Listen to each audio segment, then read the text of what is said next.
දයාබර මිතුරිය ඔබ සැමට ප්‍රීතිමත් සවස් දවසක් ප්‍රාර්ථනා කරනවා. අපි තවත් අවස්ථාවකට අවිලා තිබෙනවා ශුද්ධ ලියවිලි ඉගෙන ගන්නට. ඔබ දන්නවා පහුගිය සති කිහිපය පුරාම අපි ඉගෙන ගත්තා සවස් දවස ගැන. විශේෂයෙන් මැවීමේ ස්මාරකය හැටියට අපි ඉගෙන ගත්ත පළවෙනි පාඩමෙන්. දෙවෙනි පාඩමෙන් අපි ඉගෙන ගත්තා ගැලවීමේ ස්මාරකය හැටියට. උන්වහන්සේ මේ ශුද්ධ මොනිමන්ට් එක නැත්නම් අපි කියන එකට ස්මාරකය උන්වහන්සේ අපිට දී තිබෙනවා සතියක් පාසා 7 වෙනි දවසේ උන්වහන්සේට নমස්කාර කරන්නට. අපි අද ආවිල්ලා තියෙනවා ඒ සබත ගැන කතා කිරීමේ අපි අවසාන පාඩමේ අද දවසේදී සුවිශේෂිත සත්‍යතාවයක් අපි ඉගෙන ගන්නට යනවා ශුද්ධ ලියවිල්ල තුලින්. සියල්ල පැමිණෙන්නේ ඉහළින් මුළු සත්‍ය කරා මඟ පෙන්වන්නේ ශුද්ධාත්මයන් වහන්සේ. මේ කාරණේ ගැන අද දවසේදී අපි විශේෂයෙන් ඉගෙන ගන්නට යනවා. ඒ නිසා ඔබට තිරේ දිස්සන අපි කතා කරන්නට යන මාතෘකාව විශේෂයෙන් ශුද්ධ ලියවිල්ල තුළින් මේ ශුද්ධ සත්‍යතාවය අපි සොයා දැනගන්නට යනවා. ඒ නිසා අපි අපේ ජීවිතය යටත් කරමු. අපේ සිත් විවෘත කරමු. උන්වහන්සේගෙන් ඉල්ලමු සත්‍ය ආලෝකය හරියට තේරුම් ගන්නට අපිට ස්වර්ගීය ප්‍රඥාව දෙන්න කියලා. අපිට ඒ ශුද්ධාත්ම බලය දෙන්න කියලා. ආසත්පලවත් මා පාලනය කරනවා වදර මම කරදේ පිරණි ඔබ වහන්සේට මේ මොහොතේදී අපේ ජීවිත බාර කරනවා. ඔබ වහන්සේගේ නාමයට ගෞරවයත් මහිමත් ප්‍රශංසාවතත් වේවා. පියාණනි මේ මොහොතේදී ඔබ වහන්සේගේ කරුණාව අපට අවශ්‍යයි. පියාණනි ඔබ වහන්සේගේ ශුද්ධ සත්‍යතාවය ඉගෙන ගන්නට. සති 3ක් පුරාම අපි ඔබ වහන්සේ අපිට දී තිබෙනා වූ ශුද්ධ ස්මාරකේ ඔබ වහන්සේ මෞංකාරය බව ඔබ වහන්සේ ගැලුම්කාරය හැටියට සිහි කරන පිණිස සෑම සතියකම 7 වෙනි දවසේ සෙනසුරාදා දවසේ ඔබ වහන්සේගේ පාද පාවුනට ඇවිල්ලා ඔබ වහන්සේට සිත ප්‍රශංසා කරන්නට নমස්කාර කරන්නට ඔබ වහන්සේ අපේ මෞංකාරය බව ගැලුම්කාරය හැටියට සිහිපත් කරන්නට ඔබ වහන්සේ අපිට දීලා තිබෙනා අනිත් දවසින් වෙන් කර දී තිබෙනා මේ ශුද්ධ දවස පියාණනි ඔබ වහන්සේට ප්‍රසන්නව ගත කරන්නට අපිට දව කළා. ඒ විතරක් නෙමෙයි ඔබ සමග ප්‍රීතියෙන් යුක්තව ගත කරන්න අපට ආශිර්වාද කරන්න. දවසේදී විශේෂයෙන් මේ කාරණේ අපි ඉගෙන ගන්නට යනවා ශුද්ධ ලියවිල්ල තුලින්. පියාණනි අපේ සිත් විවෘත කරලා ඔබ වහන්සේ අපිට දෙන්නා ආලෝකය පියාණනි අපිට ලබාගෙන ආලෝකයේ දරුවන් හැටියට ජීවත් වෙන්නට අපිට දව කරන්න. කතා කරන්නව මානව ඔබ වහන්සේ මා තුලින් කතා කරමින් අසන්නව නරඹන්නව සියල්ලන්ගේ සිත් විවෘත කරන්නට කියලා එළෙමින් පියාණනි ඔබ වහන්සේගේ ශුද්ධ සත්‍යතාවය පිළිගන්නට වුණ පොළොවන්ට කියලා එළෙමින් ඔබ වහන්සේගේ බලවත් හස්තයට මේ මොහොතේදී කතා කරන්නව මාත් අසන්නව නරඹන්නව සියලු දෙනාගේ ජීවිත බාර කරන්න එක කරන්නේ යේසුස් වහන්සේගේ අතිශයෝත්තම ප්‍රේමණීය වූ නාම දසාමයි. ආමෙන්. හොඳයි දයාබර මිතුරිය අපි අද දවසේදී තුන්වෙනි පාඩමට නැත්නම් මේ සබත ගැන කතා කිරීමේ තුන්වෙනි පාඩමට ඇවිල්ලා තිබෙනවා. විශේෂයෙන් අද දවසේදී මම කතා කරන්නට යන්නේ ඔබ දන්නවා මේ සබත මැවීමේ ස්මාරකය හැටියට අපිට අපි දන්නවා ලෝකයේ පටන් ගැනීමේදී මිනිසයා පව කරන්නට පෙර පාපයට පෙර දෙනු ලැබූ බව අපි පළමු දේශනෙන් අපි ඉගෙන ගත්තා. ඒ සදා කාලයටම උන්වහන්සේ තබා තිබෙන බව මොකද උන්වහන්සේ මෞංකාරය බව අපි තාමත් අලංකාර ආකාරයෙන් අපි තාමත් සිත් ගන්නාසුළු ආකාරයෙන් තාමත් හිතට තදින් කාවදින ආකාරයෙන් අපි තේරුම් ගත්තා. ඊළඟට අපි පහුගිය පාඩමෙන් අපි ඉගෙන ගත්තා උන්වහන්සේ ගැලුම්කාරය හැටියට මේ සබත තුළ උන්වහන්සේ ඒ ශුද්ධ වූ රහස ශුද්ධ වූ සත්‍යතාවයේ කොයි ආකාරයෙන්ද උන්වහන්සේ එකතු කරලා තිබෙන්නේ කියන කාරණය. දැන් මේ සියලු කාරණා අපි ඉගෙන ගත්තා වතරේදී අපි දන්නවා උන්වහන්සේගේ පැමිණීමට පෙර අපි අවසාන කාලේ ජීවත් වෙනා වූ සෙනග හැටියට උන්වහන්සේ මේ සබත උන්වහන්සේගේ සෙනගව නැත්තම් ඒ මුද්‍රාව හැටියට උන්වහන්සේගේ සෙනගව අන්‍ය ජාතීන්ගෙන් වෙන් කරලා හඳුනා ගන්නට දී තිබෙනා වූ උන්වහන්සේගේ සෙනග හැටියට හඳුනා ගන්නට අන්‍ය ජාතීන්ගෙන් වෙන් කරලා හඳුනා ගන්නට උන්වහන්සේ දී තිබෙන මුද්‍රාව හැටියට අපි ශුද්ධ ලියවිල්ලෙන් අපි ඉගෙනගෙන තිබෙනවා. නමුත් අද දවසේදී ඔබට එය තහවුරු කරන පිණිස උන්වහන්සේගේ මඟ පෙන්වීම ඇතුව අද ඔබ ඉදිරියේ ඉතාමත් වැදගත් කරුණු කාරණා කීපයක් මම උන්වහන්සේගේ මඟ පෙන්වීම ඇතුව ඔබ ඉදිරියේ තබන්නට බලාපොරොත්තු වෙන නිසා මා සමග අවසාන මොහොත දක්වා රැඳී සිටින්න. මොකද ඒ තාම වැදගත් මේ කාරණේ ඔබ තේරුම් ගැනීම නිසා අපි මේ පාඩමට අපි යොමු වෙනවා. සබත දෙවියන් වහන්සේගේ මුද්‍රාවද අවසාන කාලේ ජීවත් වෙන්නව සෙනග හැටියට. මොකද පැහැදිලිව කියනවා නෙල්දරා පොතේ 6 වෙනි පරිච්ඡේදයේ මට මතක හැටියට කතා කරනවා දෙවියන් වහන්සේගේ දරුවන්ගේ නලල් වල මුද්‍රා තබනතුරු ඒ දේවදූතයෝ කතා කරලා කියනවා කෑ ගහලා කියනවා ගොඩටත් මුහුණ දාත් අනතුරු කරන්න එපායි කියලා. මම ඒක බයිබල් පදේ කියවන්නම්. හත්වෙනි පදේ මම හත්වෙනි පරිච්ඡේදයේ එල්දරා පොතේ හත්වෙනි පරිච්ඡේදයේ පැහැදිලිව කියනවා තුන්වෙනි පදේ අපේ දෙවියන් වහන්සේගේ මෙහිකරුවන්ගේ නළල්වල මුද්‍රා තබනතුරු ගොඩටත් මුහුදටත් ගස්වලටත් අන්තුරු නොකරලයි කීසක. ඒතකොට මුද්‍රා කිරීමක් කිරීගෙන යනවා මේ අවසාන කාලේ. ඒ නිසා මේ මුද්‍රාව පිළිබඳව අපි හොඳාකාරව තේරුම් ගන්නට ඕනේ. දැන් මේ පිළිබඳවත් එක එක අදහස් තිබෙනවා. එක එක අපි කියනවා දේවචනේ අපි කියනවා මේක controversial නැත්නම් ඒක මතභේදාත්මක ඉගැන්වීම් දෙවියන් වහන්සේගේ දරුවන් අතර තිබෙනවා. මේ දේව මුද්‍රාව දෙවියන් වහන්සේගේ මුද්‍රාව සබත් දවසද එතකොට මේ ඒ විතරක් නෑ සබත පැවැත් වූ පමණින් ඔබ මුද්‍රාව ලබනවා. විශේෂයෙන් දැන් මම දකින දෙයක් තමයි පිටස්තර කෙනෙක් මේ දිහා බලන සබත පවත්වන්නා වය දිහා බලන්නේ ලීගලිස්ට්ලා හැටියට. නැත්තම් මේ නීතියට අනුව කරන කට්ටිය හැටියට තමයි මේක මම ගොඩාක් වෙලාට අසන දෙයක්. මේක දකින දෙයක්. ගොඩාක් අය කතා කරන දෙයක්. ඉතින් ඒ නිසා මේක දකින්නේ මේ විදියට. ඒකටත් හොඳ උත්තරයක් අද දවසේදී ඔබට ලැබෙන්න යනවා.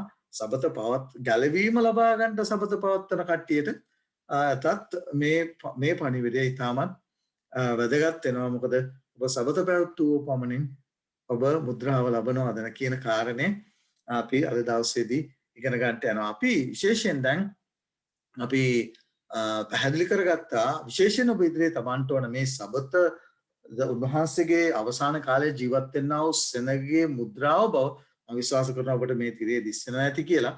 මම පොඩ්ඩක් මගේ ස්ක්‍රීන් එක පහත් කරන්න. එතකොට ඔබට කියව ගන්නට හැකියාවක් තිබෙනවා.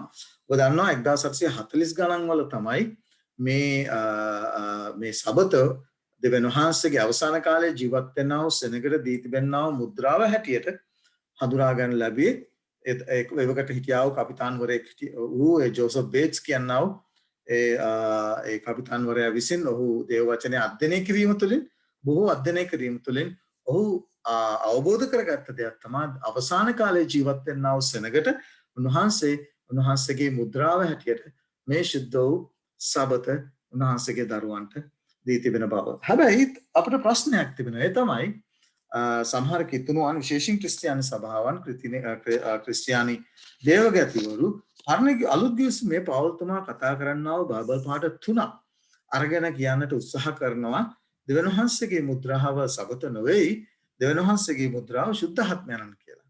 මේක තමයි බයිබලයේ විශේෂයෙන් සුද්ධ ලියවිල්ලේ බයිබල් පද කියවලා තේරුම් ගැනීමේ ප්‍රශ්නයක් තිබෙන්නේ.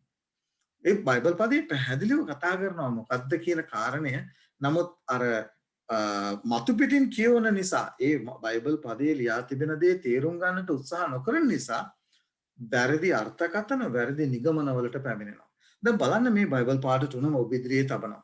පළවෙනි බයිබල් පාඩය තමයි අපිට හම්බෙන්නේ එපිස පොතේ පළවෙනි පරිච්ඡේදයේ 13 සිට 14 දක්වා. එතන කතා කරන උන්වහන්සේ තුළ නුඹලාගේ ගැලවීමේ සුභාරංචිය වන සැබෑ වචනය අසා උන්වහන්සේ කරේ අදහගෙන උන්වහන්සේගේ මහිමයේ ප්‍රශංසාව සඳහා දෙවියන් වහන්සේට හිමි වූ වස්තුවේ මිදීම පිණිස අපගේ උරුමය අත්තිකාරම වූ පොරොන්දුවේ ශුද්ධාත්මයන් වහන්සේගෙන් උන්වහන්සේ අපිට අත්තිකාරම හැටියට ඇඩ්වාන්ස් එකක් හැටියට අපිට දීලා තිබෙනවා. කාවද?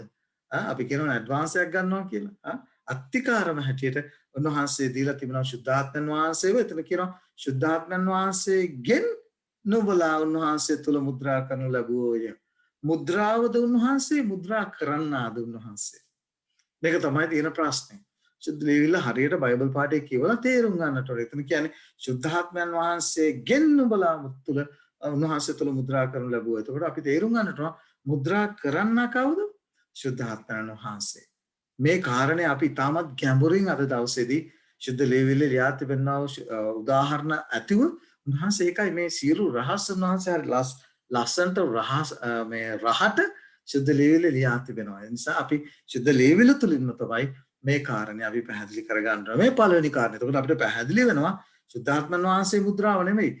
මුද්‍රා කරන්නා ශුද්ධාත්මයන් වහන්සේ බව මේ බයිබල් පාඩේ පැහැදිලිව පේනවා. දෙවෙනි බයිබල් පාඩේ තමයි. එතකොට අපිට තවත් දෙවෙනි බයිබල් පාඩේ අපිට හම්බෙන්නේ එපිස පොතේ 4 වෙනි පරිච්ඡේදයේ 30 වෙනි පදේ අපිට හම්බෙනවා තවත් බයිබල් පාඩයක්. එතන පැහැදිලිව කතා කරනවා දෙවියන් වහන්සේගේ ශුද්ධාත්මයන් වහන්සේට දුක් දෙන්න එපා. මං නිසාද උන්වහන්සේ තුල නුඹලා මිදීමේ දවසට මුද්‍රා කරනු ලැබුවේ. දැන් ඔබට පේනවා.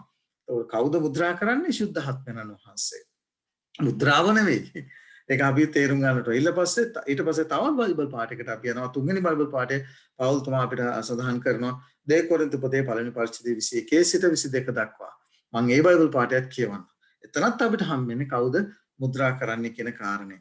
ඉතින් නුඹලා සමග අපගේ අප ක්‍රිස්තුස් වහන්සේ තුළ ස්ථිර කරන්නේ අපගේ අප ආලේප කළේ දෙවියන් වහන්සේ උන්වහන්සේ අප මුද්‍රා කොට අපේ සිත් තුළ ආත්මයන් වහන්සේ නැමැති අත්තිකාරම අපට දුන්සේක. උන්වහන්සේ අපට දී තිබෙන්නේ අපිව උන්වහන්සේගෙන් මුද්‍රා කරන්නේ. අපි එක දෙයක් තේරුම් ගන්නට ඕනේ. උන්වහන්සේ අපට අත්තිකාරමක් ඇටියට දීලා තියෙන්නේ. අත්තිකාරමක් දුන්නාට පස්සේ ඔබ දැනගන්න ඕන ඒක යහපත් විදියට පාවිච්චි කරන්නට. ඒක යහපත් විදියට වැඩි දියුණු කරගන්නට. උන්වහන්සේ ඒක හරිය ලස්සනට පවල්තම උදාහරණයක් අරගෙනම කියනවා. අපිට යම් දෙයක් අපිට ලැබුණාම අපි ඇඩ්වාන්ස් එකක් ගන්න යමක් කරන්නට ඒ දේ අපි කරන්නට ඕනේ. ඒක තියාගෙන ඉඳලා හරියන්නේ නැහැ. තියාගත්තට ඒකෙන් පළක් වෙන්නේ නැහැ. එතකොට ඔබට පේනවා ශුද්ධාත්මයන් වහන්සේ තමයි අපිව මුද්‍රා කරන්නේ. දැන් මේ කාරණේ මෙහෙම තේරුම් ගත්තට මදි. මේක ඊටමත් සවිස්තරාත්මකව මේ කාරණාව අපි තේරුම් ගන්නට ඕනේ.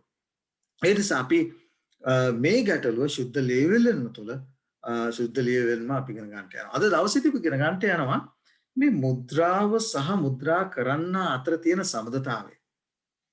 අද මේක ඊටම වැදගත් කියන්නේ මම මේ පාඩම වැදගත් කියන්නේ ඒකයි. අපි දන්නවා ශුද්ධ ලියවිල්ලේ පැහැදිලිව පරණ ගිවිසුමේ සහ අලුත් ගිවිසුමේ උන්වහන්සේගේ මුද්‍රාව හැටියට උන්වහන්සේගේ ශුද්ධ වූ සබත් දවසදී තිබෙනවා. ඒකේ කිසිම ගැටලුවක් නැහැ. නමුත් මේ පාවුල්තුමා කතා කරන්නව කාරණය ශුද්ධ ලියවිල්ල තුලින් අපි තේරුම් ගන්නට ඕනේ.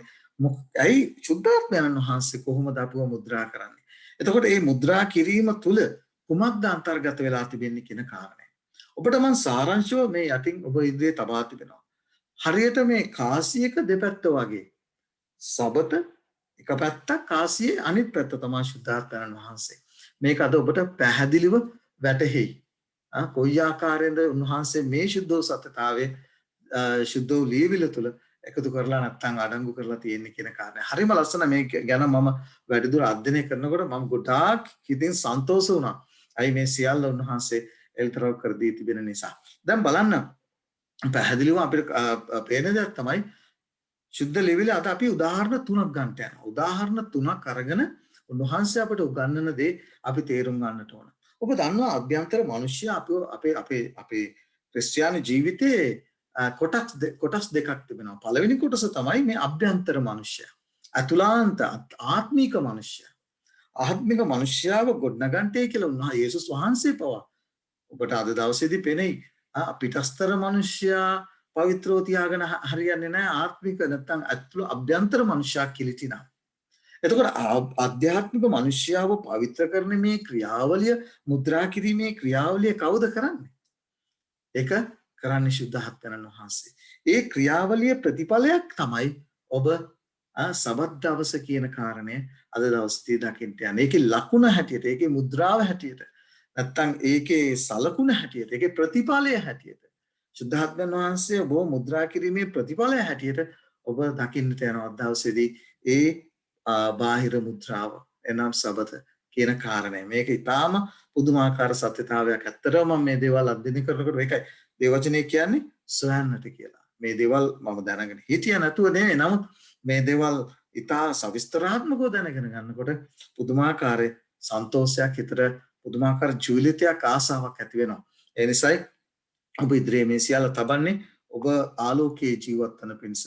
හොඳයි. දැන් අපි උදාහරණ 3ක් ගන්නට යනවා. පළවෙනි උදාහරණය අපි පරණ ගිවිසුමෙන් ගන්නට යනවා. දෙවෙනි උදාහරණය අපි අලුත් ගිවිසුමෙන් ගන්නට යනවා. තුන්වෙනි උදාහරණය නැවත අපි පරණ ගිවිසුමෙන් ගන්නට යනවා. පළවෙනි උදාහරණය තමයි චර්මච්ඡේදනය. ඔබ දන්නවා පැහැදිලිවම ලෙවී කතාව පොතේ 12 වෙනි පරිච්ඡේදයේ 3 වෙනි පදේ මම හැමදාම මගේ දේශනවලදී මම කියන දෙයක් තමයි ඔබට අලුත් ගිවිසුමේ ජීවත් වෙන්නව අය හැටියට ඔබත් මමත් අලුත් ගිවිසුම තුළ ජීවත් වෙන්නව අය හැටියට උන්වහන්සේ දී තිබෙනා වූ ආලෝකයේ සත්‍යතාවයේ තේරුම් ගන්නට නම් බොහෝ දේ තේරුම් ගන්නට ඔබ අනිවාර්යයෙන්ම පරණ ගිවිසුමට යන්නට ඕන. මොකද පරණ ගිවිසුමේ ඉන්නේ උන්වහන්සේගේ සෙනඟ. අද අපි ආත්මික ඊශ්‍රායල් සෙනඟ. එදා උන්වහන්සේට අසහාය වස්තුවක් ඇටියට ශුද්ධ වූ ජාතියක් ඇටියට හිටියා වූ ඊශ්‍රායල් සෙනඟ. ගේ ජීවිතය තුළින් ඔවුන්ට දුන්නා වූ දේ තුළින් අපිට බොහෝ දේවල් අලුත් ගිවිසුමේ ජීවත් වෙන්න ඔබටත් මටත් ඉගෙන ගන්නට තිබෙනවා. ඒ නිසායි අද අපි පැහැදිලිව දකින දෙයක් මේ පරණ ගිවිසුමේ උන්වහන්සේ දී තිබෙනවා මේ ගැඹුරු සත්‍යතාවයන් තේරුම් ගන්නට අද මිනිස්යෝවත් දේවදාසයෝවත් දේවගතිවරුවත් උත්සාහ කරන්නේ නැහැ. එහි ප්‍රතිඵලය තමයි අභියෝල. එහි ප්‍රතිඵලය තමයි අන්ධකාරයේ නැත්තම් දරිදි ගැනීම. ඒ නිසා සුද්ධ ලියවිල්ල අපි මුළු ලියවිල්ල දී තිබෙන දේවානුභාවයෙන් මොනවා සඳහාද?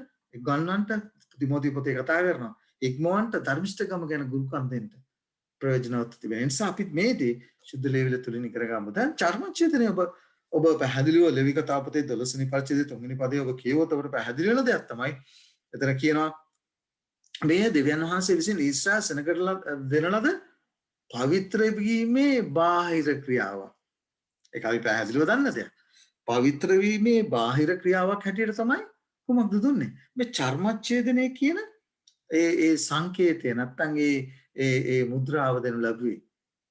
එතන පැහැදිලිව කියනවා ලෙවි කතාව පොතේ 12 වෙනි පරිච්ඡේදයේ 3 වෙනි පදේ 8 වෙනි දවසේදී ළමෙක් ඉපදිලා පිරිමි දරුවෙක් ඉපදිලා 8 වෙනි දවසේදී ඔහුගේ චර්මාංගය ඡේදනය කරනු ලැබිය යුතුය. මේක බාහිර සංකේතයක් හැටියට ඊශ්‍රායල් සෙනගට දෙන්න ලැබුවා. කොච්චර වැදගත්ද මේ ක්‍රියාව? දෙවියන් වහන්සේ දුන්නු දේ එදා ඊශ්‍රායල් සෙනගට දුන්නා වූ දේ කොච්චර වැදගත්ද? දැන් බලන්න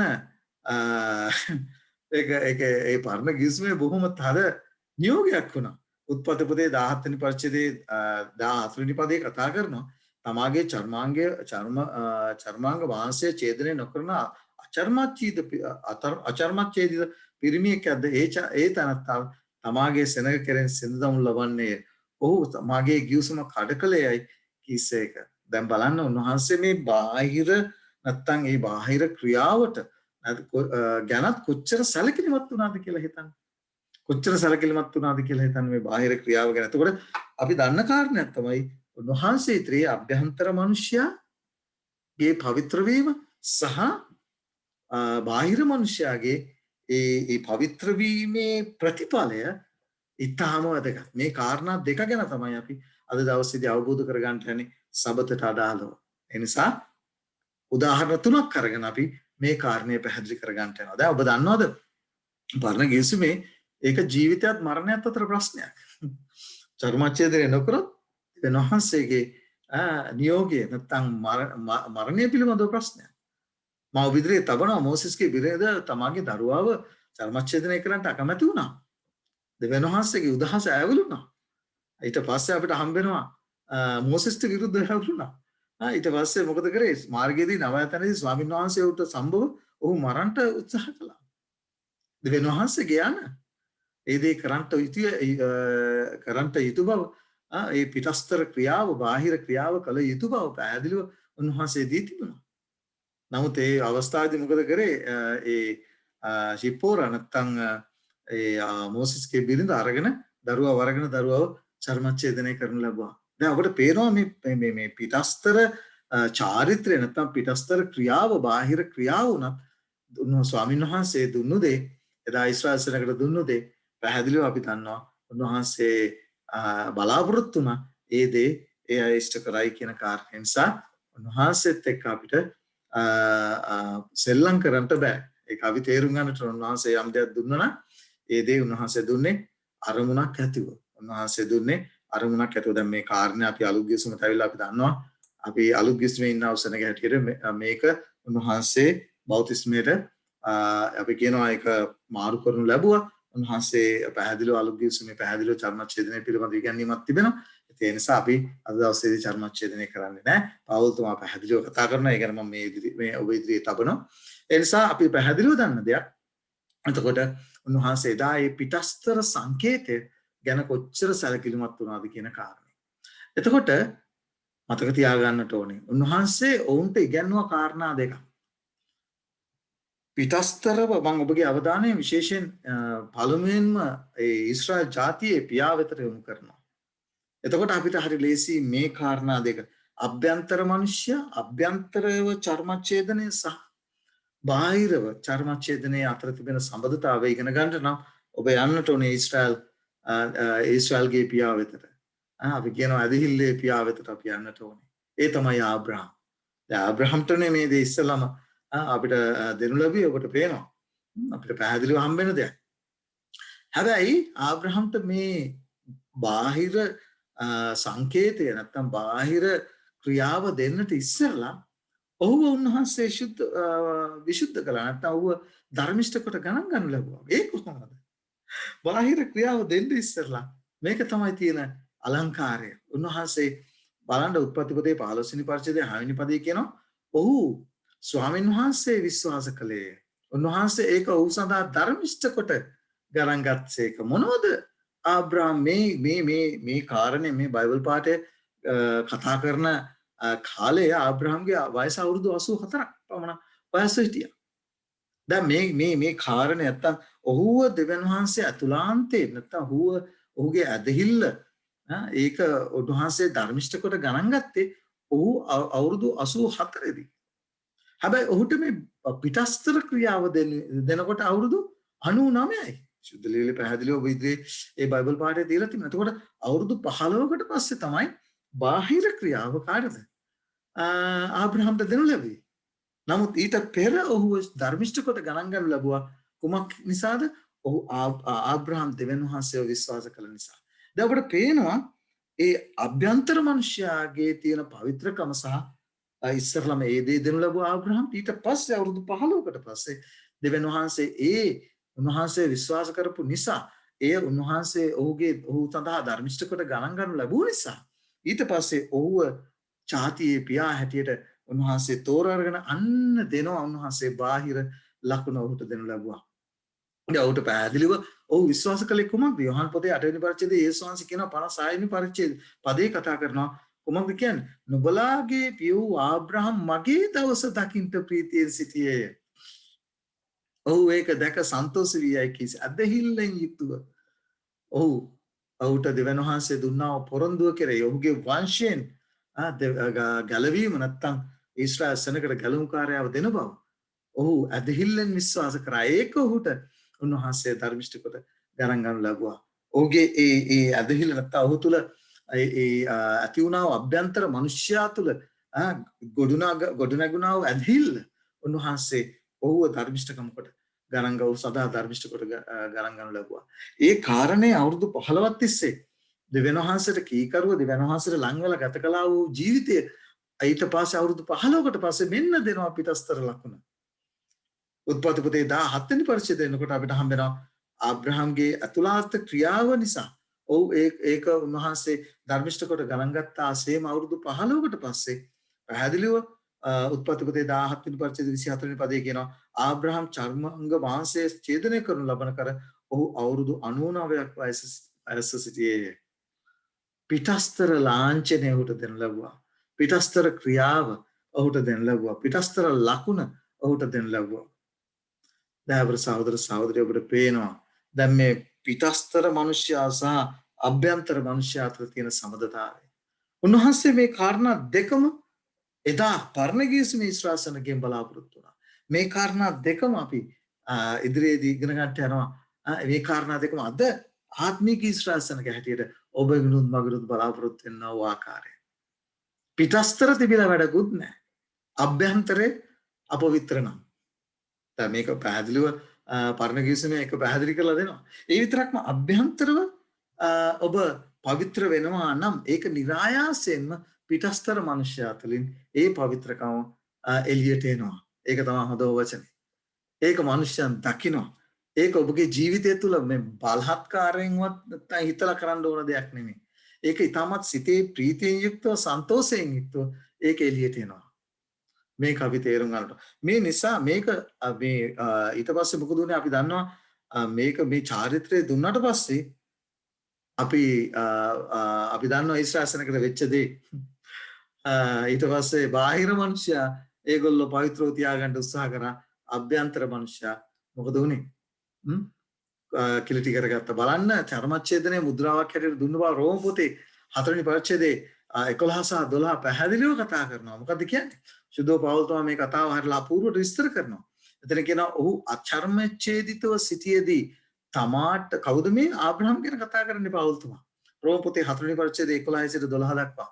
ඔහු අචර්මච්ඡේදව සිටියේදී තමාට තිබුණා වූ ඇදහිල්ලේ අන්න ඇදහිල්ලේ අතුලාන්ත මනුෂ්‍ය ඇදහිල්ලේ ක්‍රියාව ධර්මිෂ්ඨකමේ මුද්‍රාවක් කොට චර්මච්ඡේදනය අන්න බාහිර ක්‍රියාව නම් ලකුණ ලැබුවේ පළමුව ඔහු අභ්‍යන්තර මනුෂ්‍යයා මුද්‍රා කරන්ට අභ්‍යන්තර මනුෂ්‍යාව උන්වහන්සේට සම්පූර්ණ 100% කැප කරලා උන්වහන්සේ කරේ විශ්වාස කරපු නිසා අදහපු නිසා ඔහුගේ පරම්පරාවෙන් ඔහුට දරුවෝ හිටියේ නැහැ නමුත් ඔහු අදහුවා එක දෙයක් ඒ තමයි ඔහුගේ පරම්පරාවෙන් උන්වහන්සේ කියපු දේ ඔබගේ මහ ජාතියක් ඇති කරනවා ඒ ජාතියෙන් ගැලුම්කාරයව දෙන්න යනවා කියන කාරණේ විශ්වාසය අර ලස්සට විස්තර කරනවා ආබ්‍රහම් මගේ දවස දැක සතුටුුණාය කියලා ඒ නිසා දාපර සහෝදර සහෝදරියෝ අපිට පේනවා ඒ පිටස්තර මනුෂ්‍යයාගේ ලකුණ දෙන්න පෙර හර ලස්සන කියනවා කර්මච්ඡේදිස සිටියේදී අදහිල්ලේ ධර්මිෂ්ඨකම මුද්‍රාවකට දුන්නා අන්න අතුලාන්ත මනුෂ්‍යව මුද්‍රා කරනු ලැබුවා හැබැයි ඒක කරලා උන්වහන්සේ නතර උනේ නැහැ චර්මච්ඡේදනය නම් ලකුණ දුන්නා බාහිර මනුෂ්‍යව පවිත්‍ර වීමේ සංකේතයක් ඇති දැන් අපිට පේනවා උන්වහන්සේට කොච්චර වැදගත්ද කොහොමද අතුලාන්තේ සහ බාහිර ඔබගේ බාහිර මනුෂ්‍ය අතුලාන්ත මනුෂ්‍යයා සහ බාහිර මනුෂ්‍යයා කියන කාරණා දෙක කොච්චර වැදගත්ද කියන කාරණේ උන්වහන්සේ අපිට මේ කාරණයෙන් මේ සලකුණ දීමෙන් අපිට පේනවා ඊට පස්සේ කියනවා මෙසේ වුණේ අචර්මච්ඡේදිතෝ සිටිනමුත් ධර්මිෂ්ඨකම සඳහා ගණන් ගැනීම පිණිස අදහන්නා වූ සියල්ලන්ගේ පියාවන පිණිසත් මේක පළමුව සිද්ධ වෙන්න ඕන අතුල් මනුෂ්‍ය ඔබගේ පවිත්‍ර කිරීමේ ක්‍රියාවලිය සිද්ධ වෙන්න ඕන ඒක සිද්ධ වෙන්නේ නැතුව බාහිර මනුෂ්‍යයා කොච්චර කළත් ඒකේ බාහිර මනුෂ්‍යයාගේ බාහිර ක්‍රියාව කොච්චර කළත් ඒක අර්ථ ශූන්‍ය බව සුද්ධ ලිවිල පැහැදිලිව කතා කරනවා දැන් බලන්න මේ චර්මච්ඡේදනය ගැන කතා කරනකොටත් උන්වහන්සේ කොච්චර මේ හිතේ චර්මච්ඡේදනය සිදුවිතේ පළමුව සිතේ බව කොච්චර බයිබල් පාඨවලින් දී තිබෙනවද කියලා බලන්න ද්විතීය කතා පොතේ 30 වෙනි පරිච්ඡේදයේ 6 වෙනි පදයේ පැහැදිලිව මෝසස් කතා කරලා කියනවා මොකද්ද මං කිව්වේ ඒකනේ දුන්න චාරිත්‍රයේ ඊශ්‍රායසනකට බැලුවා හරි පවිත්‍ර වෙන්න තියෙන හොඳම ක්‍රමය තමයි චර්මච්ඡේදනය. හැබැයි ඇතුළ හිස් ඇතුළ කුණු ඇතුළ ගඳ ගන්නවා. මේකේ ප්‍රතිඵලයක් නැහැ. අද බොහෝ කෙනෙකුගේ ක්‍රිස්තියානි ජීවිතේ ඒ ආකාරයයි. ඇතුළ හිස් හැබැයි පිටස්තරව ඒ හැම දෙයක්ම කරලා සුද්ධභාවය හොයනවා. අර්ථ ශූන්‍යයි. අනිෂ්ඵලයි. ඒක තමයි අපි අද දවසේදී විශේෂයෙන් ඉගෙන ගන්නට යන්නේ සබතට අදාළව. හොඳයි පැහැදිලිව ද්විතීය කතාව පොතේ 30 වෙනි පරිච්ඡේදයේ 6 වෙනි පදේ කුමක්ද කියන්නේ? තවද මෝසස් කතා කරලා කියනවා නුඹ ජීවත් වෙන පිණිස නුඹේ මුළු සිතින්ද නුඹේ මුළු ආත්මෙන්ද නුඹේ දේව් ස්වාමීන් වහන්සේට ප්‍රේම කරන හැටියට නුඹේ දේව් ස්වාමීන් වහන්සේ නුඹේ සිතද නුඹේ ධර්මමුණුබුරන්ගේ සිතද චර්මච්ඡේදනය කරනසේක. පළමුව හිත චර්මච්ඡේදනය කළ යුතුයි. ඒකේ ප්‍රතිඵලයක් හැටියට තමයි දැන් අපිට පේනවා ආබ්‍රහම්ට දුන්නේ ඉස්සෙල්ලා ආබ්‍රහම්ගේ සිත චර්මච්ඡේදනය කරනු ලැබුවා. ඒකට ආබ්‍රහම් අවනත වුණා. ආබ්‍රහම් කීකරු වුණා. දුන්න පණිවිඩය පිළිගත්තා. ඒක ඇදහුවා. ඒ නිසා එය ඔහුට ධර්මිෂ්ඨකම කොට ගණන් ගන්නු ලැබුවා. මුද්‍රාවක් කොට දෙනු ලැබුවා. ඊට පස්සේ ඒ මුද්‍රාවේ බාහිර සංකේතය හැටියට ඔහුට චර්මච්ඡේදනයේ ලකුණක් හැටියට මුද්‍රාවක් හැටියට දෙනු ලැබුවා. දාවර සහෝදර සහෝදරි අපි තව බොහෝ දේ ඉගෙන ගන්නට යනවා. ඒ නිසා අපිට පේනවා පැහැදිලිව මොසස් කතා කරලා කියනවා මොසස් සිතක් නෙමෙයි දෙවියන් වහන්සේත් පැහැදිලිව කතා කරනවා නුඹලාගේ සිත චර්මච්ඡේදනය කරගන්න ඕනේ කියන කාරණේ. ඒ නිසා පිටස්තර ඒ පවිත්‍ර වීම පිටස්තර ලකුණ අර්ථ ශූන්‍යයි. අතුලාන්තය හිස්නම් අතුලාන්තයේ ඒ සැබෑ හැරීම සැබෑ පවිත්‍රකම සැබෑ මුද්‍රාව ඔබ ලබා නොමැතිනම් ඒක අපි තේරුම් ගන්නට ඕනේ. දැන් බලන්න ද්විතීය කතාව පොතේ 10 වෙනි පරිච්ඡේදයේ 16 වෙනි පදේ කුමක්ද කියන්නේ? එබැවින් නුඹලාගේ කුලල් තවත් තද කර නොගෙන නුඹලාගේ හෘදවල චර්මාංගයේ ඡේදනය කරගන්න. දැන් අපිට තේරෙනවා ඇති. ඊශ්‍රායල් සෙනගට මේක චාරිත්‍රාක් හැටියට දුන්නට ඒ අය පිටස්තරය පමණක් කරගන්න උත්සාහ කළා.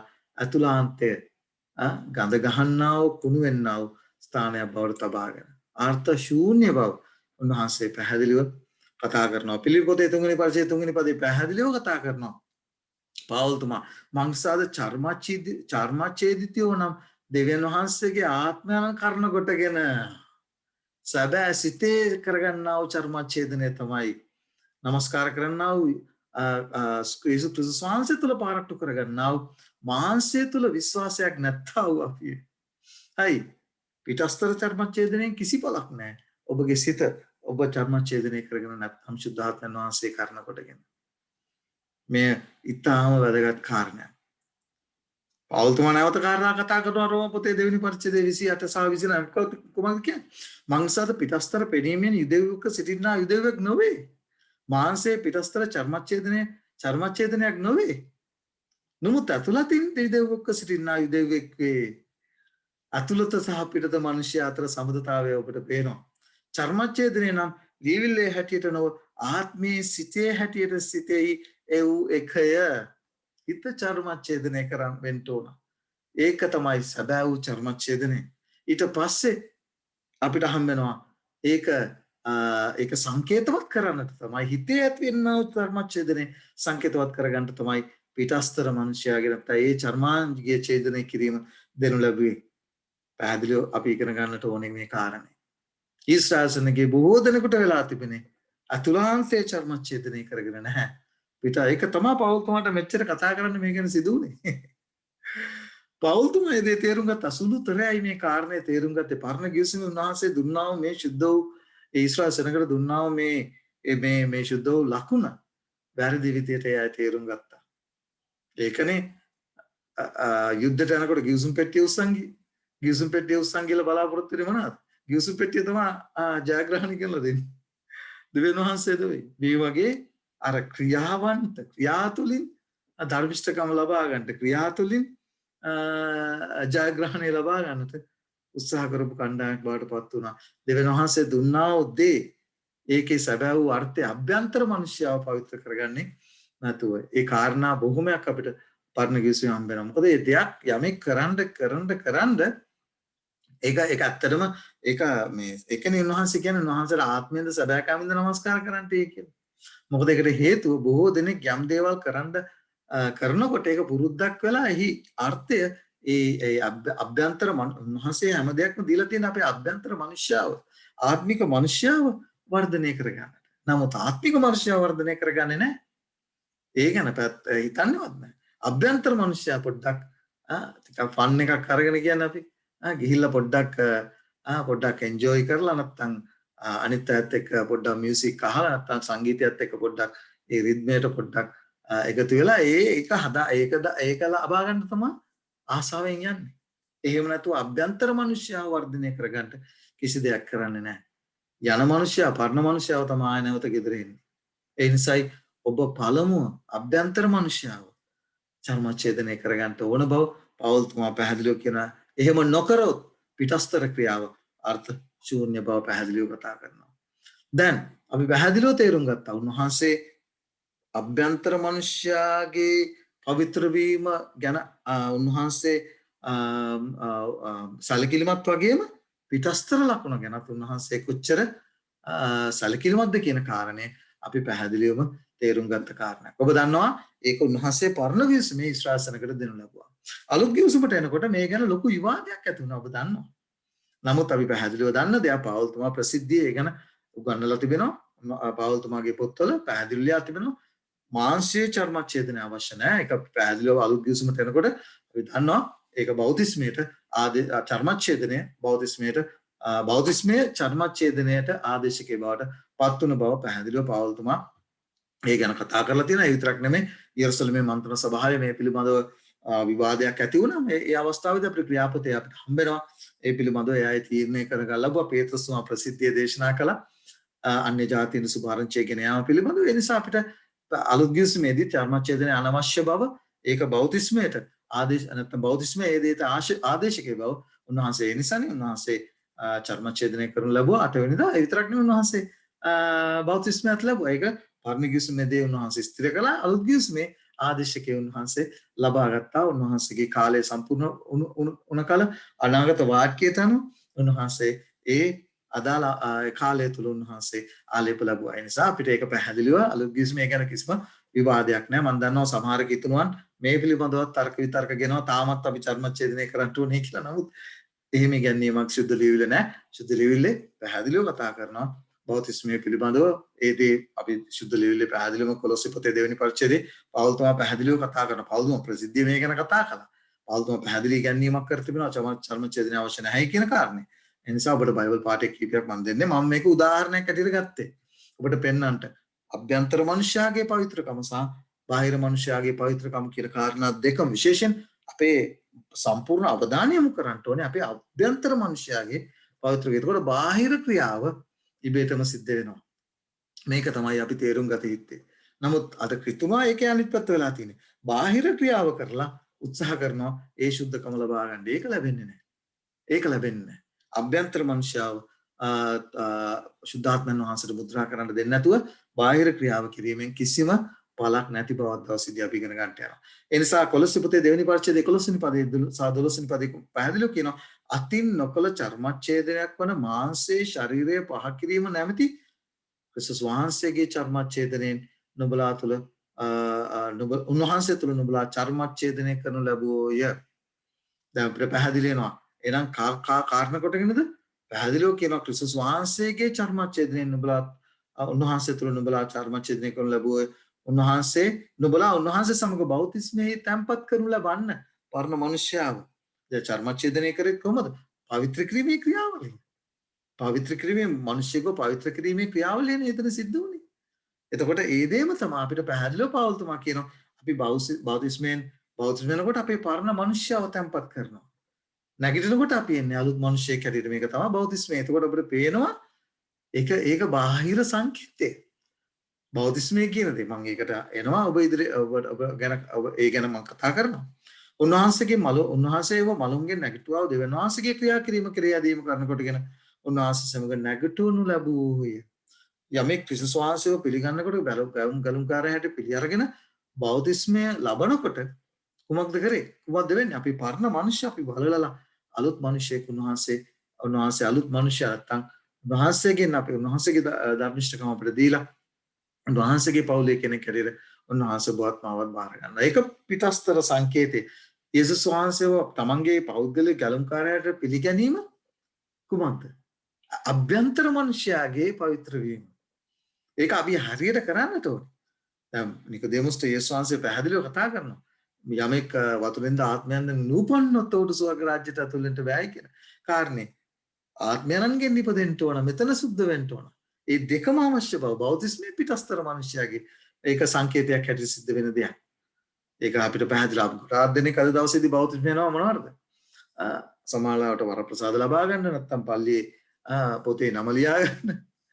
නමුත් අපි දන්නවා ඒක අර්ථ ශූන්‍යයි. ඒක නිෂ්ඵල ක්‍රියාවක්. තමන්ගේ ඒ ශුද්ධාත්මයන් වහන්සේ තුළ තමන්ගේ පවිත්‍රකම මුද්‍රා කිරීම කරගන්න ඕනේ අභ්‍යන්තර මනුෂ්‍යයා. අපි මනුෂ්‍යයන්ට පෙනෙන දේවල් කරන්න පුළුවන්. නමුත් මතක තියාගන්න සිත් විමසන තරන් වහන්සේ දකින්න ඔබගේ අවංකකම ඔබගේ ඒ සිතේ පවිත්‍රකම ශුද්ධාත්මයන් වහන්සේට ඔබගේ ජීවිතය ඔබගේ සිත කොපමණ යටත් කරලාද කියන කාරණේ ඉහළ ඉන්න තරන් වහන්සේ දකින්න. උන්වහන්සේට බොරු කරන්න බෑ. ඒ නිසා අපි පැහැදිලිව දකින්න දෙයක් තමයි අතුලාන්ත ක්‍රියාවේ සඵලත්වයේ තමයි පිටස්තරේ නැත්තම් මනුෂ්‍යයාගෙන් එළියට එන්නේ. දැන් එතකොට ඒ දෙයට දී තිබුණා වූ උදාහරණය පළමු උදාහරණය තමයි චර්මච්ඡේදනය. ඒක අපි පැහැදිලිව දන්නවා. මොකද ඒක පැහැදිලිව ආබ්‍රාහම්ගේ අතුලාන්ත මනුෂ්‍යව පරිත්‍ර කරලා තමයි ඊට පස්සේ අවුරුදු 15කට පස්සේ තමයි මේ පිටස්තර සංකේතය දෙන්න ලැබුවේ. හැබැයි ඊට පස්සේ අපි දන්නවා දවස් 8කදී චර්මච්ඡේදනය කරන්න ලැබුවා. ඊට පස්සේ ඔහු දෙවියන් වහන්සේගේ පවුලේ කෙනෙක් හැටියට ජීවත් වුණා. නමුත් තියෙන කලගාටුවට කරුණු තමයි චර්මච්ඡේදනය කරලා බොහෝ බහුතරයක් ඉදවරු මොකද උනේ? අතුලාන්ත පවිත්‍රකම තිබුණේ නැහැ. දැන් අපි යනවා දෙවෙනි උදාහරණයට. ඒ තමයි බෞතිස්මය. අලුත් ගිවිසුමේ ඔබටත් මරක් දුන්නා වූ බෞතිස්මය. පැහැදිලිව මාර්ග පොතේ කතා කරනවා කොහොමද කියන්නේ? මම මේ උදාහරණ තුන ගත්තේ අත අවසාන කාලේ ජීවත් වෙන්නා වූ අය හැටියට උන්වහන්සේ අපිට දී තිබෙනා මේ මුද්‍රාව ගැන කතා කරන්න ඕන නිසා. මොකද මේක ගොඩාක් අයට ප්‍රශ්නයක් නේ. ගොඩාක් අයට මේ මුද්‍රාව ගැන ප්‍රශ්නයක්. මේ සංකේතය ගැන උන්වහන්සේ අපිට දී තිබෙනා වූ මේ ශුද්ධ මුද්‍රාව ගැන ප්‍රශ්නයක්. ඒ නිසා අපි කතා කළ යුතුමයි.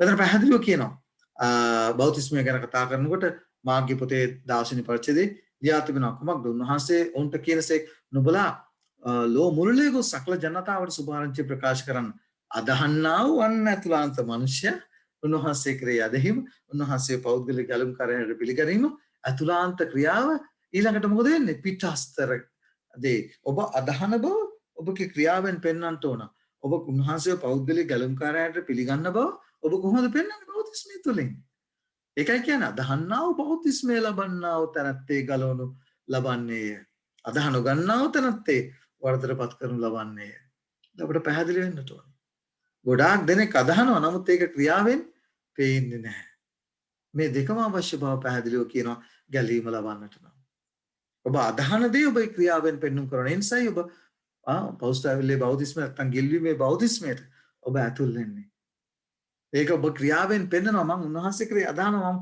උන්වහන්සේ මගේ පෞද්ගලික ගැලුම්කාරයාට පිළිගන්නවා මේ පණිවිඩය තමයි එදා යොහන් බෞතිස්ත ගෙනාවේ පෞස්තවිල්ලේ පණිවිඩය එතකොට එදා බොහෝ දෙනෙක් ඒ දේ බාරගත්තා ඒ දේ පිළිගත්තා ඒ නිසා මේ දෙකම අවශ්‍ය බව දේ වචනේ ලියා තිබෙනවා පේත්‍රස් පොතේ පැහැදිලිව කියනවා ඊට සමානව තිබෙන බෞතිස්මයේ වතුරේ නේනම් මාංශයේ කිලුටුකම පහ කිරීමෙන් අපිට බෞතිස්මෙන් බෑනේ මාංශයේ කිලුටුකම පහ කරන්න ඒක පහ වෙන්නේ කොහෙන්ද සුද්ධාත්මයන් වහන්සේ කරනකොටගෙන ආත්මයන්න් කරනකොට තමයි මාංශයේ කිලුටුකම පහ කරන්නේ ඒ කරනකොටගෙන ඔබ ඒ මාංශයේ කිලුටුකම පහ කිරීම තුළින් ඔබ උන්වහන්සේ ඉදිරියේ බෞතිස්මයේ ඒ පිටස්තර මනුෂ්‍යයාගේ පවිත්‍රත්වය උන්වහන්සේ ඉදිරියේ පෙන්වු කරනවා ඒ නිසා අපිට පැහැදිලි වෙනවා මේ දෙකම අවශ්‍යයි අභ්‍යන්තර මනුෂ්‍යයාගේ පවිත්‍ර වීම සහ පිටස්තර මනුෂ්‍යයාගේ පවිත්‍ර වීම කියන කාරණා දෙකම අවශ්‍ය බව දේවචනේ අපිට සඳහන් වෙනවා කිසි කෙනෙකුට අද දවසේදී අපි අහන කෙනෙකුට කියන බෞතිස්මය එපා කියලා කියන්නේ නැහැ නේ කිසි කෙනෙක්. මොකද ඒක පිටස්තර සංකේතය හැටියට පවිත්‍ර කිරීමේ පවිත්‍ර වීමේ සංකේතය හැටියට උන්වහන්සේ අපිට දී තිබෙන දේ. තුන්වෙනි උදාහරණයට මම එනවා මම විශේෂයෙන් බෞතිස්මය ගැන නැවත කතා කරනවා. ඊට පස්සේ අපිට හම්බ වෙනවා තුන්වෙනි උදාහරණය. මේ උදාහරණයත් හරිම ලස්සනයි.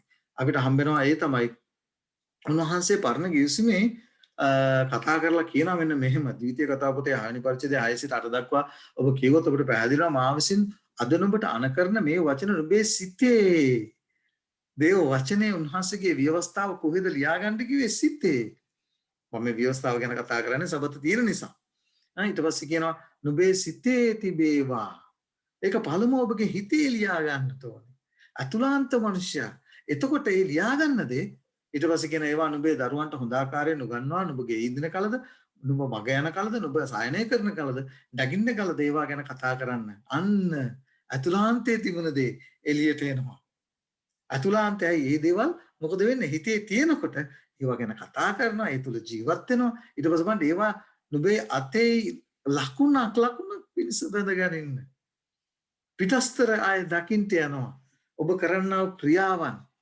ඔබගේ ජීවිතේ නෑ අතුලාන්ත සිතේ තිබෙන දේ ඔබ කතා කරනවා සිතේ තිබෙන දේ තුල ඔබ ජීවත් වෙනවා අන්න ඒක පිටස්තරයෙන් අන්‍යයන් දකින්ට යනවා ඒවා නුඹේ ඇස් අතරේ පූර්ණ කීකරුකම අදී අතරේ නලල් පිරිස තිබේවා ඔබ දන්නවද මේ බයිබල් පාඩේ මේ විදිහට අරගෙනම එදා ඉදවරුම් කරා කියලා මෑත මම දන්නේ නැහැ අද කොහොමද කියලා ඊශ්‍රායල් දේශයේ ඉන්න අයගෙන් තමයි මම අහන්න ඕනේ මේ කාරණේ. හැබැයි මම දෙයක් හොයාගත්තා 2003 මම පාවිච්චි කරනා වේ ඉතිහාසයේ පාවිච්චි කරන්නා වූ ඉතිහාසයේ කරුණු කාරණා හොයාගන්න පාවිච්චි කරන්නා වූ ඒ මම වෙබ්සයිට් එකේ මම පිටුවේ තබනවා ඒ පින්තූරයක් මේ කාරණේ 2003 ගත්ත පින්තූරයක් මම බ්‍රිටානිකා කියන වෙබ්සයිට් එකේ ඉතිහාසයේ පිළිබඳව ලියා තිබෙන වෙබ්සයිට් එකෙන් ගත්ත දේ ඔබට පේනවා. ඒ අයගේ තිබුණා මේ පොඩි ලෙදර් බොක්ස් එකක් නැත්නම් ඒක ඇතුලේ මොකද කරේ මේ බයිබල් පාඩේ අරනවා ද්විතීය කතාව ලියා තිබෙනවනේ ඉතින් මොකද කරේ ඒගොල්ලෝ අරගෙන කුඩා පෙට්ටි එක ලියලා නළලේ බැඳගෙන අපේ ගහගෙන තමයි මේක 2003 මම ගත්ත බ්‍රිටානිකා කියන වෙබ්සයිට් එකෙන් ඒක ඉතිහාසයේ 2003 ගත්ත ෆොටෝ එකක්.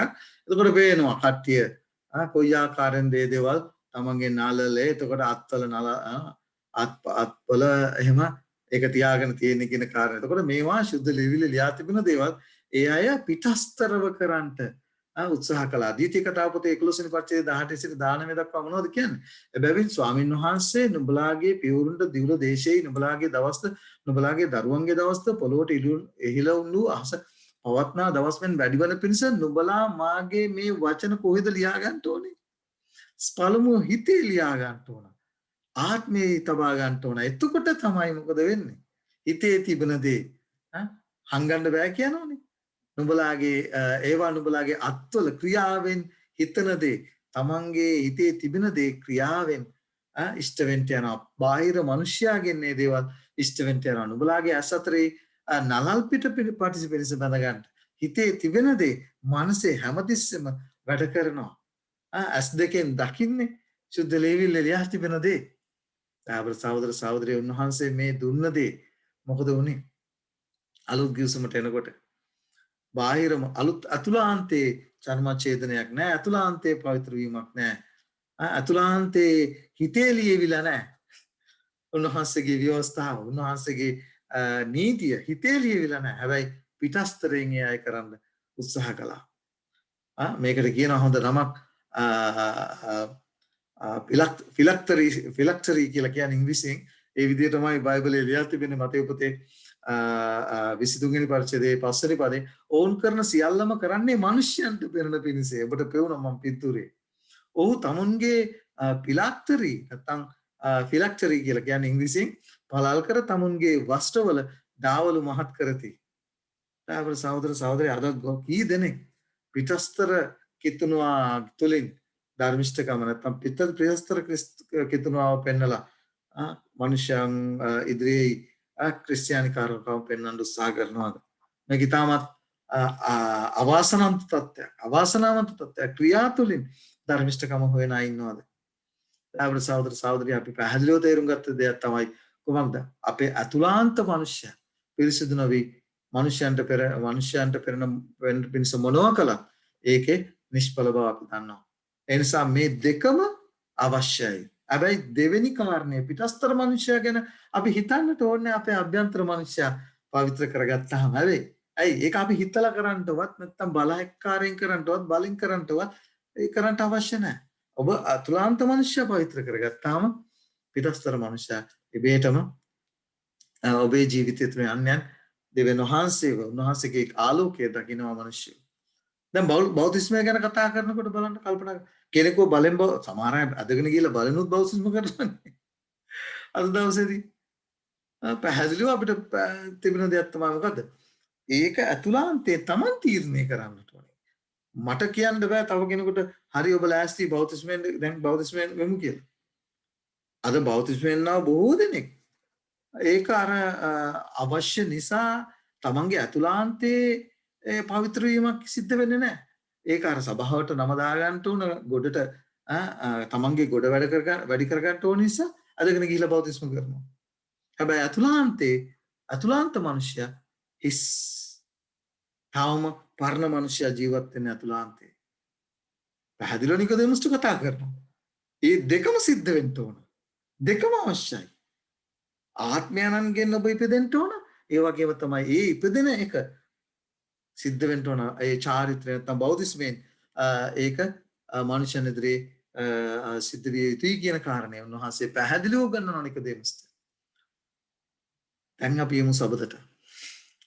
දැන් අපි ඔබ දන්නවා උදාහරණ තුනක් ගත්තා. පළවෙනි එක කොහොමද?